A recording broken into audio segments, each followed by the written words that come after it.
Your money strategy may be failing for one simple reason. You are trying to save on dozens of small purchases, while a few large decisions quietly control whether you build wealth or stay dependent on your next paycheck. Minimalist money rules fix that. They reveal which expenses matter and which payments can quietly cost you decades of freedom. And in the next minute, you will see how one ordinary truck payment can cost almost $250,000. Following minimalist money rules is not important because owning fewer things automatically makes you wealthy. It is important because most money strategies focus on the wrong threats. Coffee gets tracked, streaming gets tracked, restaurants get tracked. Meanwhile, one oversized vehicle, one unnecessary housing upgrade, or one expensive investment can erase years of careful saving. A $10 mistake disappears next month. A 7-year payment follows you into the next decade. Meet Daniel and Chris. They are both 38. They work for the same engineering company, earn about $90,000 a year, and started with no inheritance or financial advantage. On paper, their lives look almost identical, but they ask completely different questions before spending. Chris decides it is time for a new truck.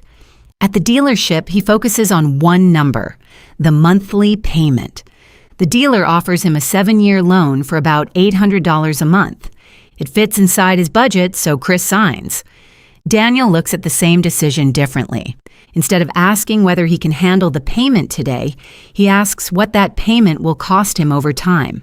He keeps his current vehicle and puts about $350 a month aside for repairs and its eventual replacement.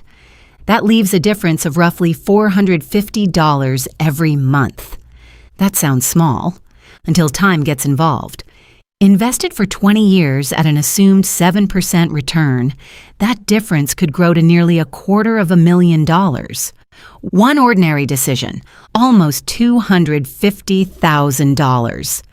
Chris did not look reckless. That is exactly why the mistake was dangerous. The payment was affordable today, because the real cost was hidden 20 years in the future. Minimalist money rules expose that cost before you sign. The average American household spends close to $80,000 a year. About half goes to housing and transportation. But the real danger is what one upgrade triggers next. Chris receives a raise and moves into a larger apartment. The extra rooms need furniture. The higher rent raises his monthly baseline. And once the apartment is upgraded, the old vehicle suddenly feels out of place. So the truck follows. Then higher insurance, more fuel, more maintenance. One upgrade becomes 4 permanent bills. That is the lifestyle multiplier. Very efficient. Chris earned more money and immediately built a life that required all of it. Daniel asks one question before every upgrade. What will this make me pay for next? Because the first bill is rarely the last. And once the chain becomes normal, a higher salary no longer feels like progress. It feels necessary. The first price is what you pay to buy something. The second price begins the moment you own it. Consider a $30,000 boat. It needs insurance, storage, maintenance, a trailer, and repairs that usually arrive after the excitement has left. The boat does not cost money once. It creates a private subscription that ends only when the boat leaves. And the damage is not limited to those bills. Every dollar tied to the boat is money that cannot protect you from an emergency, grow inside your retirement account, or give you choices when life changes. The purchase price is only the entry fee. The second price keeps collecting money for as long as the object remains in your life. Minimalist money asks a harder question than, can I afford to buy this? It asks, can I afford everything this purchase will keep demanding from me? Because some possessions do not merely consume money, they put your future income on payroll. Chris plans to retire early, then his truck needs a $900 repair. He earns enough to pay for it, he just does not have the cash.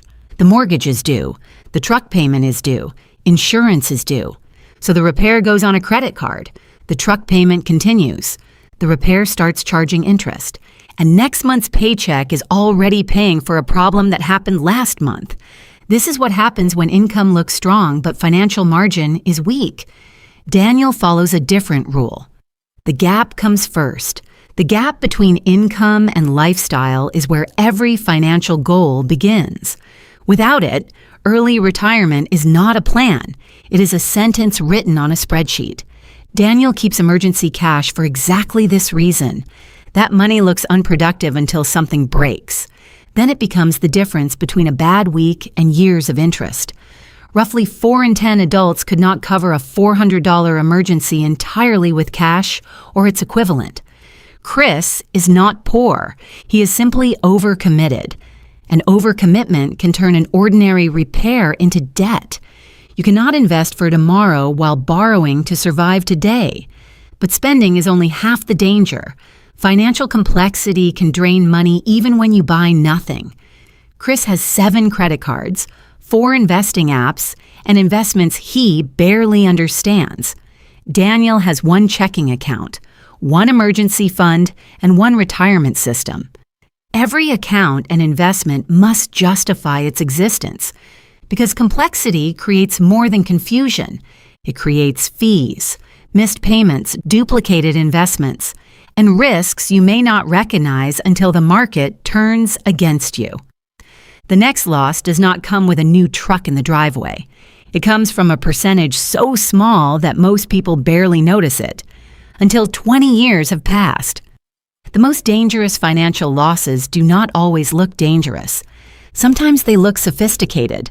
More funds, more strategies, more trading. But an investment does not need to crash to cost you money.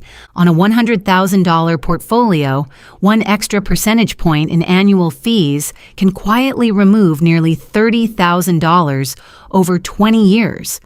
That is a car disappearing from your portfolio without ever reaching your driveway. No market crash, no disastrous stock pick, no frightening headline. Just complexity collecting its share year after year. Chris chases last month's winner. Daniel checks the cost. Performance gets attention. Fees get the money. So Daniel asks one question. What job does this investment perform, and how much am I paying for it? If the answer is unclear, the complexity may be the product being sold, not the solution being provided. Chris can buy something in 6 seconds. His cards are stored in every browser. Shopping apps know his address. Delivery is free. The financial damage is extremely convenient. Investing requires effort. He must transfer the money, choose an investment, confirm the trade. So he spends automatically and invests occasionally. Daniel reverses the system. His investing happens automatically on payday. Unplanned purchases must survive 72 hours. Think about the last thing you bought impulsively. Would you still buy it today? If the answer is no, the purchase was never really about value. It was about urgency. For anything expensive, Daniel converts the price into working time.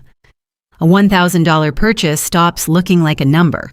It starts looking like several days of his life after taxes. Most impulses die when forced to survive 3 nights. Daniel invests automatically and spends deliberately. Chris spends automatically and invests whatever survives. Usually, nothing does. At 58, Daniel has more than $300,000 working for him. Chris still needs every paycheck. They earn similar incomes. The difference was not one catastrophic mistake. It was 20 years of permanent payments. Every upgrade made Chris's life more expensive to maintain.